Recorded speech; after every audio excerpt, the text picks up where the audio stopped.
Ever want to just stunlock bosses straight into the dirt? I'm going to show you how to do that with just one simple skill to get you started. Now before we begin, we need to know how stuns work in this game. Normally, to stun an enemy, you have to fill up the progress of the white bar directly beneath an enemy's health bar, aptly named the stun bar. You can achieve this by attacking the enemy while they're blocking, parrying their attacks, or landing certain magic attacks on them. This leaves most enemies in a stun state for a decent length of time for you to then perform a merciless attack if you've unlocked that node in the skill tree. Now, building up the stun bar is great and all, but it takes time to fill, and it doesn't really allow you to fill it again while an enemy or boss is in the stun state to really lock them in a stun loop. So with all that said, how do we stunlock enemies into submission, especially bosses? I'm going to show you a special little skill node that flips the script and changes the rules of stunning, even turning some boss fights into a cheese fest. Are you ready for this one? The secret sauce that changes the stun game is the Begone skill node. This node costs 3 skill points by itself to unlock, making it a total of 7 skill points at a minimum to reach. Every time you hit an enemy with an unarmed attack while this skill node is active, it stuns them for a couple of seconds. It activates on every unarmed melee attack as long as you have 30 mana or more. Quick tip: it counts as an unarmed attack when the highlighted slot in your hotbar is empty, or filled with an item labeled as a material. I like to have a material slotted there so that it doesn't get filled in with anything that would prevent the attack from triggering, like eating a food item.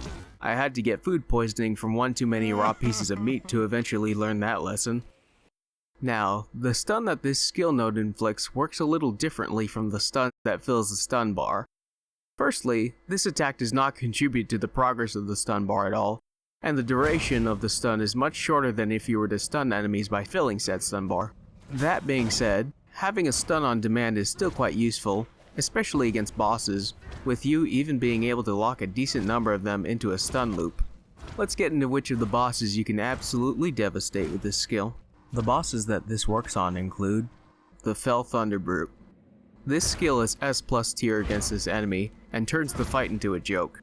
The boss's hitbox is quite large and makes it easy to land your unarmed melee attacks, along with the fact that the Fell Thunderbrute's attacks have a bit of a longer windup, giving you more time to stun or do damage to it. The Scavenger Matron. This one is S tier. Slow attack windups and the large hitbox make this boss easy to cheese.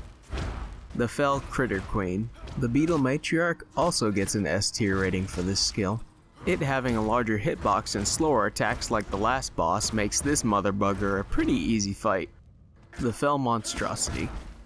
Solid A tier for this one. It has a nicely sized hitbox that's easy to reach, like the last 3, but unlike them, the windups for some of its attacks are shorter, so waste no time in between stunning it and regenning mana or doing damage, and this fight will go without a hitch. The Scavenger Tyrant. This one is B tier. Easy to reach hitbox, but its faster attacks can make this fight a little dicey if you're not too careful. The Cyclops. B tier for this boss, for its moderately quick pace of attacks. Make sure you lock onto its legs, giving a good smack on the shins for maximum disorienting pain for the Cyclops, allowing you to loop it in a stun. The Fell Cyclops. Same rating as the last, due to the hitboxes being the same, along with it coming with identical movesets. The Vukah Brawler. B tier. Don't be fooled into thinking this one will be as easy as some of the others based off of the size of its character model. This boss's hitbox is a bit harder to hit despite its gargantuan look. I recommend turning off your lock-on for this fight, as there is no target snapping to this boss's legs, like there is with the Cyclops, and when the game locks to the center of the target, the player character is only able to reach the empty air between them and the boss's pectorals with their tiny little T-Rex arms. Go for the shins or rear, but be careful not to spam your attack, or you'll start to slip right past the boss and potentially give it a long enough moment of respite to put you in the dirt with its big bare and smelly feet or fists. The Hydrak'dal. C tier.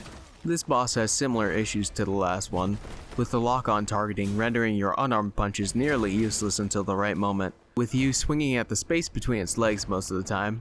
A decent amount of its attacks also come out faster than some of the other bosses. I found the best way to get this boss in a stunlock loop is to pop it in the wrist when it's projecting its Earth Eruption attack, as it seems to want to execute that attack again after unstunning, locking it in a cycle that can go on for a decent while, until it decides to do a different attack, making you unable to reach its hitbox easily, breaking the loop. If you're already locked on, you can start that loop by just waiting for that particular attack to come around, as the Hydrak'dal's hand comes low enough to line itself up with the lock-on targeting. If you're impatient, you can unbind your lock-on and go for the legs, but be sure to do so cautiously. The hitboxes of this boss's legs are narrower than the last boss, so this makes your attacks more likely to miss if you're not careful. The Fell Sicklescythe. This one's D tier. This boss both flies and is very slippery with its tendency to teleport after a certain number of attacks, making it difficult to reach in melee. If you do manage to catch it low enough to the ground to stunlock it, it makes for a good window of damage against this enemy, but overall I'd say that this enemy isn't really worth the effort to fight with this skill.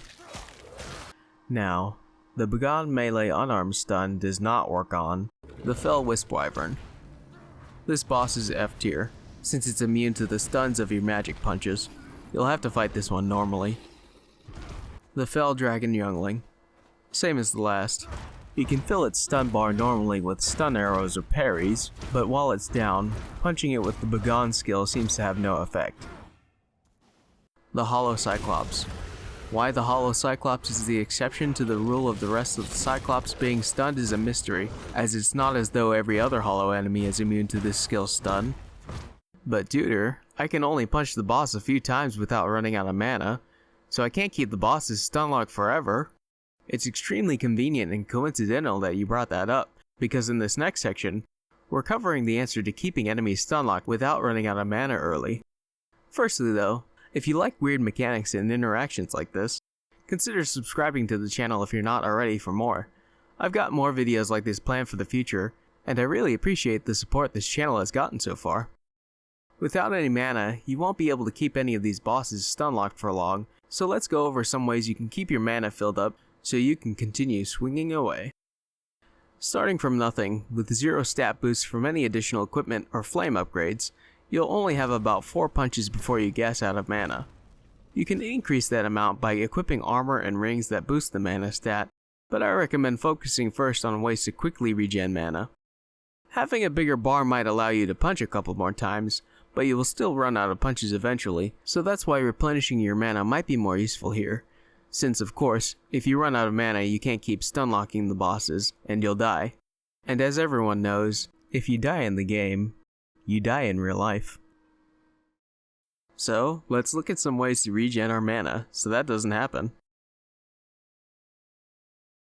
Mana Leech on a weapon can return a percentage of damage done to enemies back to you as mana, but of course, punching bosses unarmed doesn't use a weapon, so you'll have to swap to your Mana Leech weapon between punches while the boss is still stunned, and do as much damage as you can before the boss unstuns to get the most mana regen possible. Since Mana Leech is percentage based, the more damage you do in a single hit, the better you regen for it, so heavy hitting weapons are favored here. This is because switching between your weapon and back to unarmed punches to keep up the stun has a delay, and this delay of swapping your weapons takes up most of the free time you have to deal damage between stuns, so even if you try to use a fast hitting weapon, you can typically only get 1 or 2 swipes in before your time is up for you to switch back to punch stunning.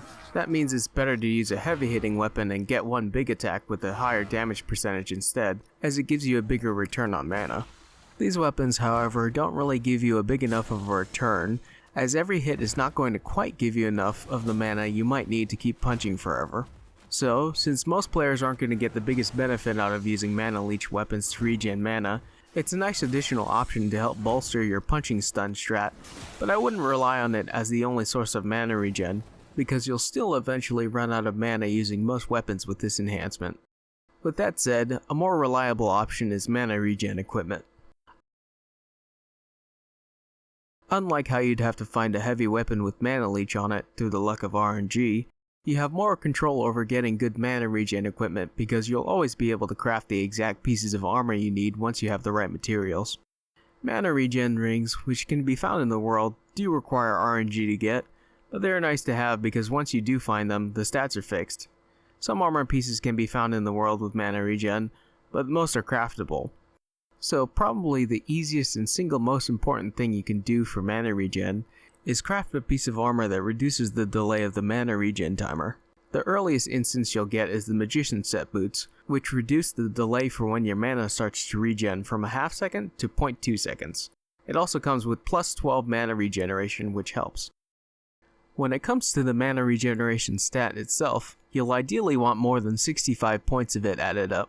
That should be enough passive regen to get that mana you spent back by the time the enemy becomes unstunned and starts winding up their attacks, if you did opt to reduce the mana regen delay. 65 points or more is a high number for equipment alone though, and only attainable at later stages in the game.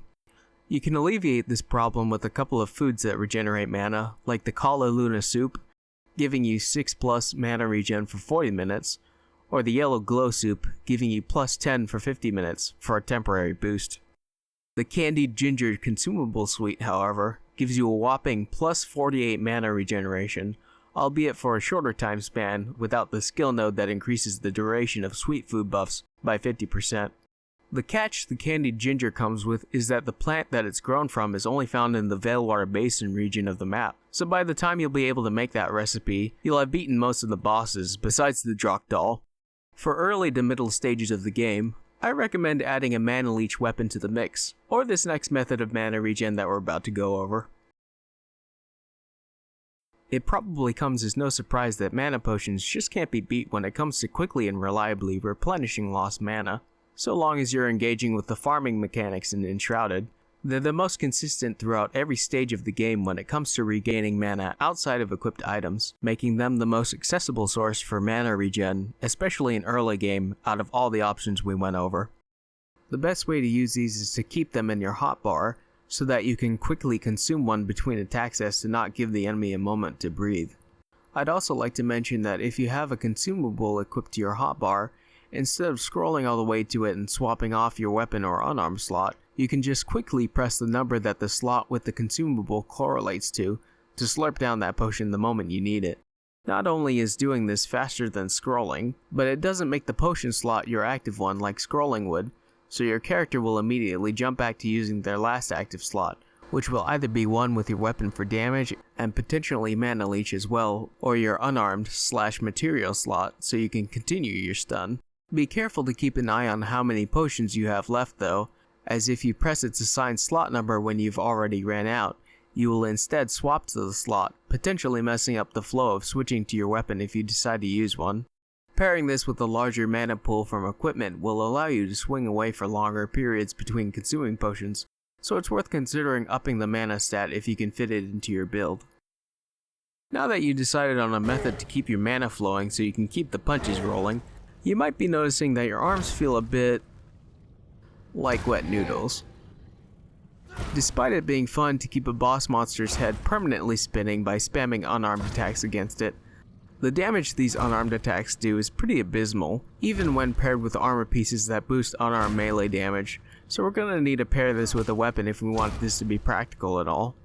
I talked about using a mana leech weapon a little bit before, but if you're using mana potions or if you're able to get your equipment mana regen to over 65, you don't really need a mana leech weapon. So what's best to do here?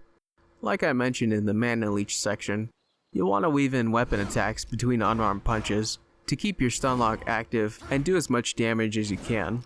So with that said, any of the two-handed weapons work best for this if you're just going for raw damage. Bows with a shorter draw speed are also a decent option if you're spec'd into the dexterity trees to boost your bow damage, although you'll be playing at melee range to get use out of the Begone skill. If you go for backstab damage and boosted dagger damage in the skill tree, you might be able to get some decent damage from daggers if you can hold the enemy in a Stunlock from behind, but I haven't tested this much to see if the damage is comparable to something like the heavier melee weapons. You can also consider slotting in any damage over time or damage boosting gem just to add a little extra damage on top.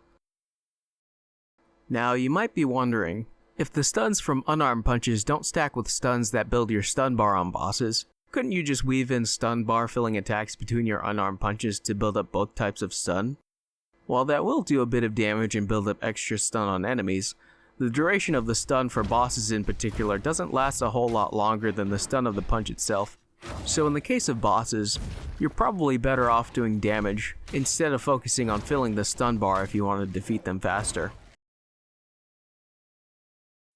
If you can isolate the boss enemy that you're fighting to a 1v1, then I'd consider this skill practical, and even a cheese strat for the bosses I listed as S and A tier. Clearing out the smaller enemies beforehand usually makes the boss fight easier to deal with, so that's something that can just naturally happen with or without this build. Ultimately, it's up to you if you want to use the skill and whether or not you find this sort of build fun. That covers all I have on this topic today, but before we go, here's some sped up footage of how long it might take to kill a fell monstrosity using nothing but mana regen and the unarmed melee damage boosting armor pieces with a little surprise twist at the end.